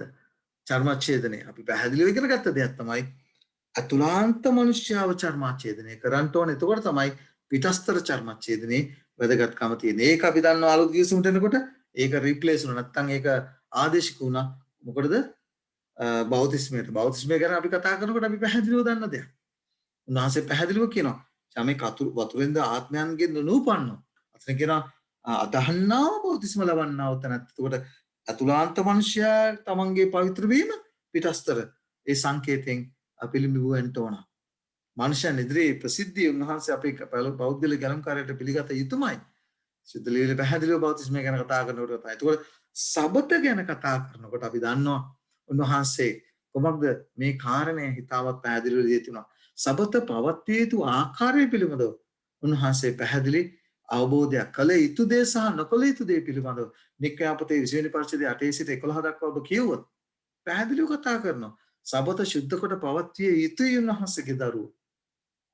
කළ යුතු දේ සහ නොකළ යුතු දේ පැහැදිලිව උන්වහන්සේ පෙන්වුම් කරලා තියෙනවා. ඒකට හේතුව කියලා තිබෙනවා. උන්වහන්සේ මෞංකාරය බව සහ අපි පෞද්ගලික පාඩම් දෙක ඉගෙන ගත්ත ඒකයි. අයි සබතේ ස්වාමීන් වහන්සේට නමස්කාර කර යුත්තේ ඒ සත්වෙනි දිද උන්වහන්සේ බලාපොරොත්තු වෙන නමස්කාරය දී යුත්තේ කියන කාරණේ අපි ඉගෙන ගත්ත පහුගිය පාඩම් දෙක තුලින්. ඒ නිසා අපි පැහැදිලිව දන්න දෙයක්. උන්වහන්සේ පාපයට පෙර මිනිසයාට දුන්නු දේ. පාපයට පසුව උන්වහන්සේ දුන්න හේතුවක් ඇතුව ඒ ගැලවීම උන්වහන්සේ ගැලුම්කාරය හැටියට සිහිපත් කරන පිළිස. ඒකෝල සබත තුල උන්වහන්සේ මෞංකාරය සහ ගැලුම්කාරය කියන කාරණා දෙකම උන්වහන්සේ අත්දැක කරලා ලකුණක් හැටියට උන්වහන්සේ ඔබට මතක් දී තිබෙනවා. කියෝ. ඒ නිසා අපිට පේන දේ ගැන උන්වහන්සේ අපේ මතු පිට හැසිරෙන නැත්නම් අපේ මේ සබතට කීකරු විය යුතු බව සබතේට උන්වහන්සේගේ ශුද්ධ වූ විශ්‍රාම ස්ථානයට අපි ඇතුළු විය යුතු බව අලුත් ගිවිසුමේ පැහැදිලිව පවල්තුමා කතා කරනවා. දැන් ඔබට පේනවා outwardly නැත්නම් මේක ඉංග්‍රීසියෙන් කියන outwardly නැත්නම් පිටස්තරව ඒක කළ යුතු බව පැහැදිලිව උන්වහන්සේ ඒ සඳහා අවවාද අනුශාසනා දී තිබෙනවා. දැන් මේ පිළිබඳව පරණ ගිවිසුමේ බොහෝ තද නීති දීලා තිබුණේ සබත පිළිබඳව. ඔබට පේනවා නික්ඛ්‍යාව 31 වෙනි පරිච්ඡේදය 14 සිට 15 දක්වා ඔබ කියවොත් ඔබට පැහැදිලිව කියනවා එතන සබත ගැන කතා කරලා ඒ සබත අඩ කරන කවුරු නමුත් මරණු ලැබිය යුතුයි කියලා. දැන් මේකත් සමහර කිතුණන් අරගෙන කියනවා. එතකොට අද සබත් කඩ කරන අයත් මරන්න ඕනේද කියන කාරණේ. අපි පැහැදිලිව දන්න දෙයක් තමයි. එහෙමනම් ඉතින් උන්වහන්සේ පරණ ගිවිසුමේ ලියලා තියෙනවා කාමයේ වර්ධවා හැසිරෙන අයවත් ගල් ගහලා මරන්න ඕන. දැන් එහෙම නීතියක් අද දවසේදී නෑනේ. ඉතින් ඒ නිසා අපි තේරුම් ගත යුතුයි.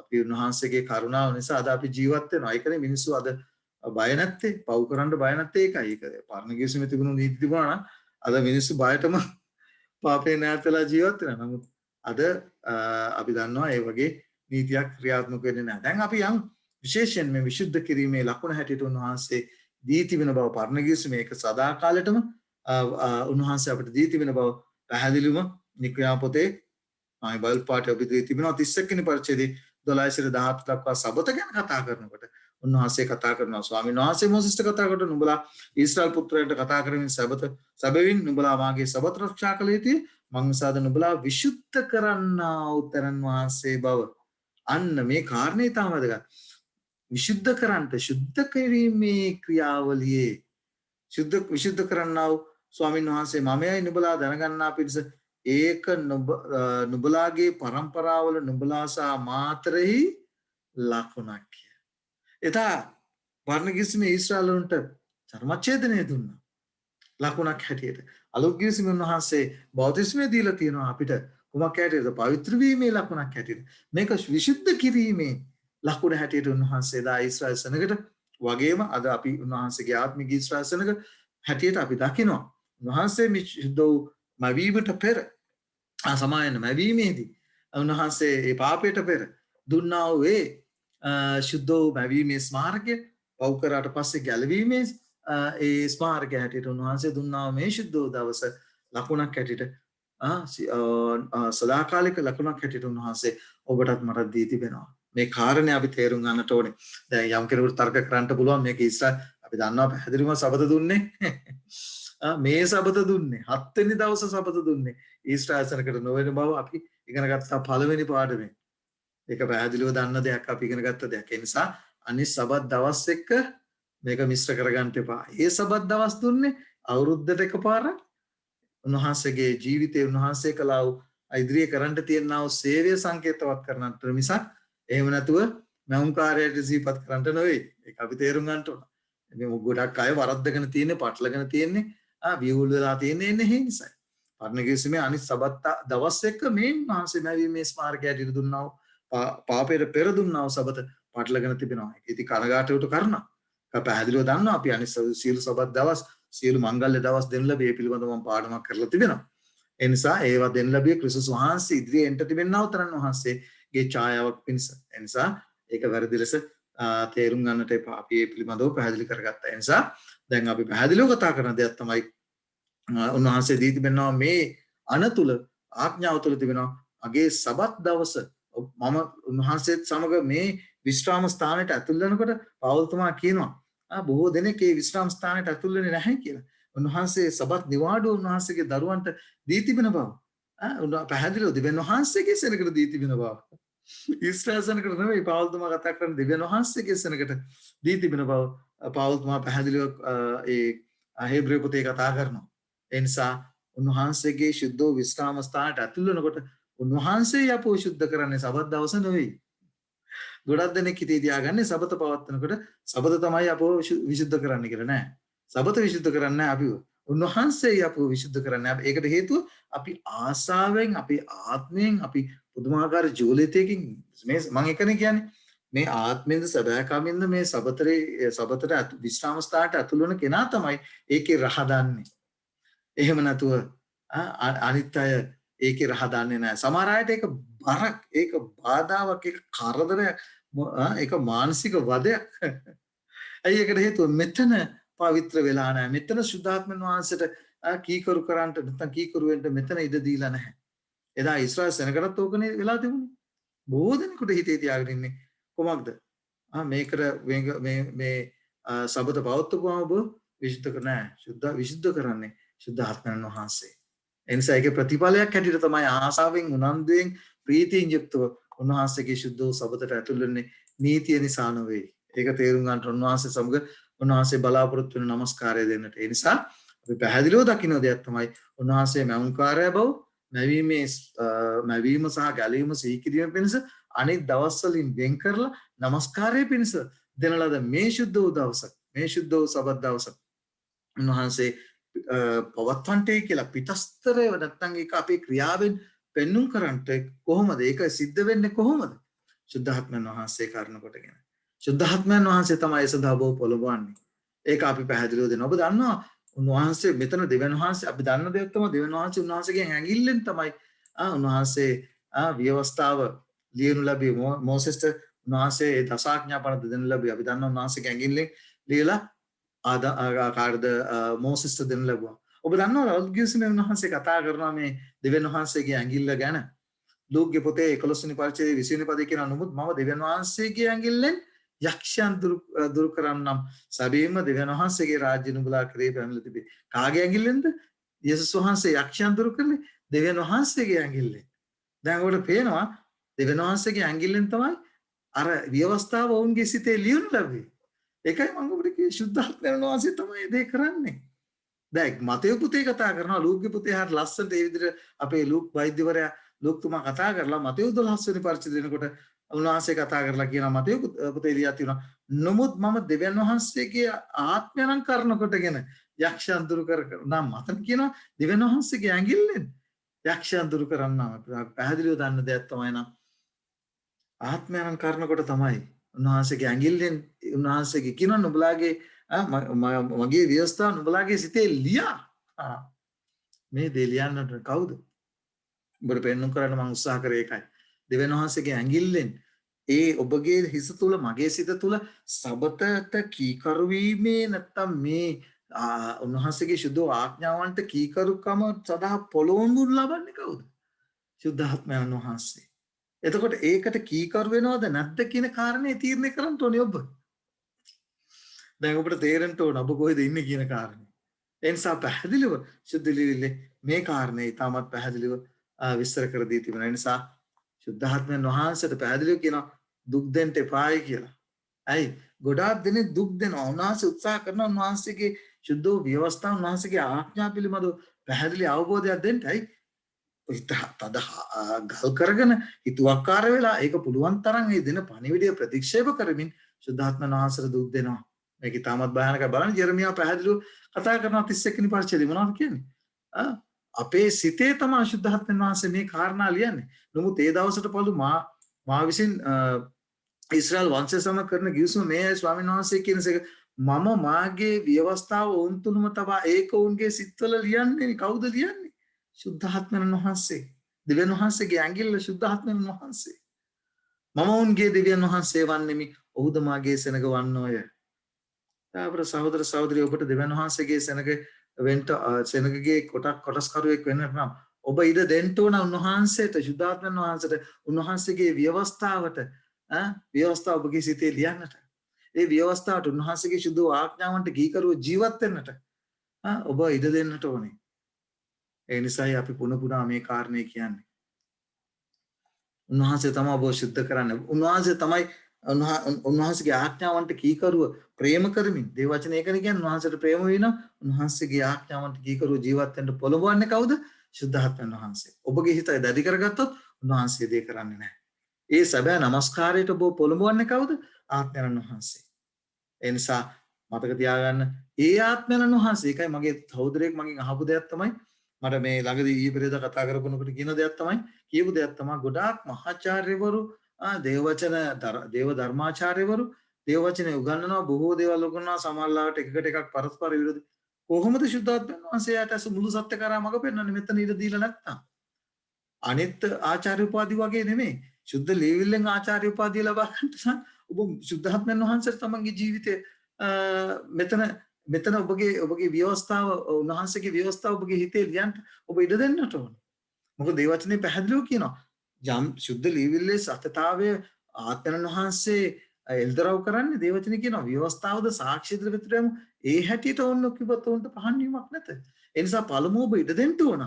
මුළු සත්‍ය කරා මඟ පෙන්වන්නට ඔබට මේ සුද්ධ ලීවිල්ලේ මේ මුළු සත්‍ය අවබෝධ කරගන්නට නම් ඔබ සුද්ධාත්මයන් වහන්සේට ඔබගේ හිතේ උන්වහන්සේගේ දෙවියන් වහන්සේගේ ව්‍යවස්ථාව ලියන්න ඒකට කීකරු වෙන්නට ඔබ හිත මොකද කරන්න ඕනේ ඔබ හිත ඔබේ කීකරුකම අවශ්‍යයි. එහෙම නැතුව ඔබ කොච්චර උත්සාහ කළත් සුද්ධ ලියවිලි ලියා තිබෙනව සත්‍යතාවයන් තේරුම් ගන්නට ඔබ ඉන්නේ අනතුරක. ඒක මතක තියාගන්න. ඒ නිසායි අපි පැහැදිලිව පුන පුනා කියන්නේ මේ කාරණේ ඔබ ඉදිරියේ. පැහැදිලිව මොකද කියන්නේ එසේකේලක පොතේ 30 වෙනි පරිච්ඡේදයේ 26 සහ 27 මම අලුත් සිතක් නුඹලාට දී අලුත් ආත්මයක් නුඹලා තුල තබා නුඹලාගේ මාංශයෙන් ගල්සිත පහකට මාංශයෙන් සිතක් නුඹලාට දෙන්නෙමි. අන්න පළමුව අභ්‍යන්තර මනුෂ්‍යයා වෙනස් වීම. ඊට පස්සේ කියන මගේ ආත්මය නුඹලා තුල තබා නුඹලාගේ පණත් ප්‍රකාර මගේ පණත් ප්‍රකාර හැසිර මගේ විනිශ්චයන් පවත්වන්න ඒවා කරන්ට සලස්වන්නේ. අභ්‍යන්තර මනුෂ්‍යව සුද්ධාත්මයන් වහන්සේට වෙනස් කරන්න දුන්නාම පිටස්තර මනුෂ්‍යයා ඉබේටම වෙනස් වෙනවා. පිටස්තර මනුෂ්‍යයා තුලින් මේ වෙනස් වීම දකින්න මනුෂ්‍යයෝ සබත පිළිබඳව කාරණේදී අපිට තාමත් පැහැදිලි වෙන කාරණයක් තමයි අපි උන්වහන්සේගේ ව්‍යවස්ථාවට ඒකට નિરાයාසයෙන් අපේ හිතේ ලියන්න සුද්ධාත්මයන් වහන්සේට ලියන්න දුන්නාම අපි ප්‍රශ්න කරන්නේ නැහැ උන්වහන්සේගෙන්. උන්වහන්සේගේ සුද්ධ ආඥාවන්ට ඒකයිනේ අනිත් අයට අපි දිහා බලලා ඒක බරක් හැටියට දකින අපිට ඒක ආශිර්වාදයක්. අපි හරි ආසාවෙන් ජුගලිතෙන් උන්වහන්සේගේ සුද්ධ දවසේ අපි උන්වහන්සේට නමස්කාර කරන්නේ. ඒ ලබන්නා ආශිර්වාද පිටස්තර මනුෂ්‍යයන්ට තේරෙන්නේ නැහැ. අපේ සහෝදර සහෝදරිය ඒ නිසා අපි මතක තියාගන්න සුද්ධාත්මයන් වහන්සේගේ ක්‍රියා කිරීම උන්වහන්සේ සුළුකට සමාන කළා. සුද්ධාත්මයන් වහන්සේ ක්‍රියා කිරීම මනුෂ්‍යයන්ට පේන්නේ නැහැ. ඒක පේන්නේ අභ්‍යන්තර මනුෂ්‍යයා වෙනස් වුනහම ඒ අභ්‍යන්තර මනුෂ්‍යයා තුලින් පිට වෙන්නා වූ ඒ ක්‍රියා තුලින් අනිත් මනුෂ්‍යයන් දකින්න යනවා. දයාවර සහෝදර සහෝදරිය අපි උන්වහන්සේගේ ආඥාව ලෙස කීකරු වෙලා අපි උන්වහන්සේගේ සුද්ධ දවස සුද්ධ ලෙස පවත්වනකොට අනිත් මනුෂ්‍යය ප්‍රශ්න කරනවා. ඇයි ඔබ අනිත් දවසට වැඩිය වෙනස්? ඇයි ඔබ සෙනසුරාදා නමස්කාර කරන්නේ? ලෝකයේ ක්‍රිස්තියානිසනකව නමස්කාර කරන්නේ ඉරිදන්නේ. අන්න අවස්ථාව අභ්‍යන්තර මනුෂ්‍යයා සුද්ධාත්මයන් වහන්සේගේ ක්‍රියාකාරය පිළිබඳව මනුෂ්‍ය ඉදිරියේ සාක්ෂි දරන්න. දයාවර සහෝදර සහෝදරිය මේ යුදෙව් නායකයන් බොහෝ අවස්ථාවල උන්වහන්සේ ගැටුනේ ඇයි මේ සබත ගැන තමයි ගොඩක් වෙලාවට ගැටුනේ. ගොඩාක් වෙලාවට ගැටුනේ සබත පිළිබඳව ප්‍රශ්නේදී. මොකද උන්වහන්සේ අපි දන්නවා සබතේ ස්වාමියා හැටියට උන්වහන්සේ සබත කඩ කෙරුවේ නැහැ. බොහෝ ක්‍රිස්තියානියා කියලා උන්වහන්සේ සබත දවස කඩ කළායි කියලා. දේවගතිවරු කියන සබත දවස නෑ. උන්වහන්සේ සබතේ නිර්මාතෘයා හැටියට උන්වහන්සේ කොහොම සබත දවස කඩ කරන්නේ? උන්වහන්සේට අනුතුරුවන්ග වෙනවා. බලන්න මේ බයිබල් පාඩිය ඔබ කියවොත් ඔබට පේන කාරණයක් තමයි උන්වහන්සේ පැහැදිලිව යට පිටත සහ ඇතුළත අතර වෙනස පැහැදිලිව කියනවා. පිටත උඹලා මේ වගේ. නමුත් ඇතුළත මේ ආකාරයෙන් කියලා ඔබට මතක ඇති මේ බයිබල් පාඩේ මම බයිබල් පාඩේ දෙන්න බැරුව මෙතන අතපසු වීමකින් දෙන්න බැරුව ගියා. පැහැදිලිව කතා කරනවා. ඇතුළ සහ පිටත තියෙන ප්‍රශ්නය වුන්ගේ. ඒ නිසා සමහරක් හිතනවා කියන දේ තමයි අපිට මේ හැමදාම අපිට සබත්. අපේ හිතේ උන්වහන්සේ ඉන්න හින්දා අපිට හැමදාම සබත්. ඕන දවසක සබත පවත්වන්න පුළුවන්. විශේෂ දවසක් ඕනේ නැහැ උන්වහන්සේට නමස්කාර කරන්න. අද මොනවද ඔබ ඉගෙන ගත්තේ? අද මොනවද ඔබ ඉගෙන ගත්තේ? ඒ වචනේ පැහැදිලිව උන්වහන්සේ කතා කරනවා අභ්‍යන්තර මනුෂ්‍යයාගේ වෙනස් වීම පිටස්තරේ දෙකම අවශ්‍යයි කියන කාරණේ අපි පැහැදිලිව ඉගෙන ගත්තා. ඒ නිසා ඔබ කිසි කෙනෙකුට කියන්නේ නැහනේ මම පෞද්ගලික උන්වහන්සේව පෞද්ගලික ගැලුම්කාරයෙක් පිළිගත්තම ඇති කියන කාරණේ කියන්නේ නැහනේ. දැන් අපි උදාහරණ තුනක් අරගෙන කතා කරා ඒ ගැන. බෞද්ධිස්මය අවශ්‍යයි කියලා හැමෝම පිළිගන්නවා. එතකොට අපි හැමෝම දන්නේ නැත්තම උන්වහන්සේගේ මරණය සීකිරීම අවශ්‍යයි කියලා අපි පිළිගන්නවා. ඒක පිටස්තර ක්‍රියාව. අපි විවාහ උත්සවය අවශ්‍යයි. නැත්තම් කොළන අපි දෙන්න හරි දැන් හරි සේරම හරි විවාහයක් ඕනේ අපිට හැමදාම එකට ජීවත් නැහැ. ඒ විවාහ උත්සවය පවත්වන්නේ. පිටස්තර ඒ ක්‍රියාව කරන්නේ ඇයි? අපේ සහෝදර සහෝදරි මේව ගැන මිනිස්සු එකගයි. හැබැයි සබත ගැන කතා කරනකොට මිනිස්සු නිශ්ශබ්දයි. මේක තමයි තියෙන සුද්ධාත්මයන් වහන්සේ තමන්ගේ හිතේ ඒ උන්වහන්සේගේ ව්‍යවස්ථාව ලියන්න ඉඩ නොදීම. ඒ නිසා අපි මතක තියාගනිමු. උන්වහන්සේ ඔබටත් මටත් අද දවසේදී විශේෂයෙන් පැහැදිලි ලෙස පෙන්ලා දුන්නා. අවසාන කාලේ ජීවත් වෙන සෙනග හැටියට උන්වහන්සේ මේ සුදු සත්‍ය තුනක් තිස්සේ පාඩම් තුනක් තිස්සේ උන්වහන්සේ පැහැදිලිව පෙන්වුම් කරා සබතේ අවශ්‍යතාවය. විශේෂයෙන් උන්වහන්සේ වැවුම්කාරය බව සතියේ සෑම සත්‍යෙන් දවසකම උන්වහන්සේට නැවීම සිහි කරමින් වැවුම්කාරයට නමස්කාර කර යුතු බව උන්වහන්සේ අපව විසුද්ධ කරන බව ඒ විතරක් නෙමෙයි ගැලවීමේ ඒ ස්මාරකය හැටියට උන්වහන්සේට නමස්කාර කරන්නට උන්වහන්සේට ස්තුති ප්‍රශංසා කරන්නට ඒ විතරක් නෙමෙයි අනාගතේ අපි දෙවෙනි පාඩමෙන් ඉගෙන ගත්තා අනාගතේ උන්වහන්සේට නමස්කාර කරන්නට යන බව ඉගෙන ගත්තා ඒ විතරක් නෙමෙයි අද දවසේදී අපි ඉගෙන ගත්තා උන්වහන්සේ අපේ අභ්‍යන්තර මනුෂ්‍යයා උන්වහන්සේ අපේ අභ්‍යන්තර මනුෂ්‍යව සුද්ධ කරන බව සුද්ධාත්මයන් වහන්සේ කරනකොට ඒ සුද්ධ පවිත්‍ර කිරීමේ අභ්‍යන්තර මනුෂ්‍යයා නැත්තම් මේ සිතේ සුද්ධාත්මයන් වහන්සේ කරනකොටගෙන ව්‍යවස්ථාව ලිවීමේ ප්‍රතිඵලය තමයි ඒ ව්‍යවස්ථාවේ ලියා තිබෙන දේවල් උන්වහන්සේගේ සුද්ධ ආඥාවල ලියා තිබෙන දේවල් නිරායාසයෙන් ආශාවෙන් තමත් ඕනෑකමින්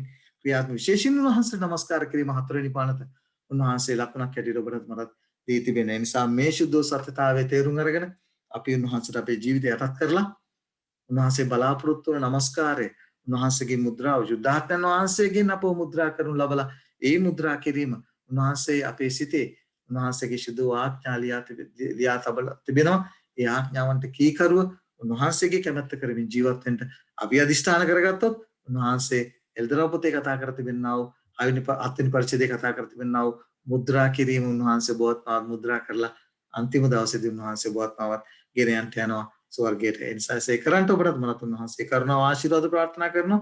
ඔබ සම්පූර්ණ ජේසුස් හිතයි.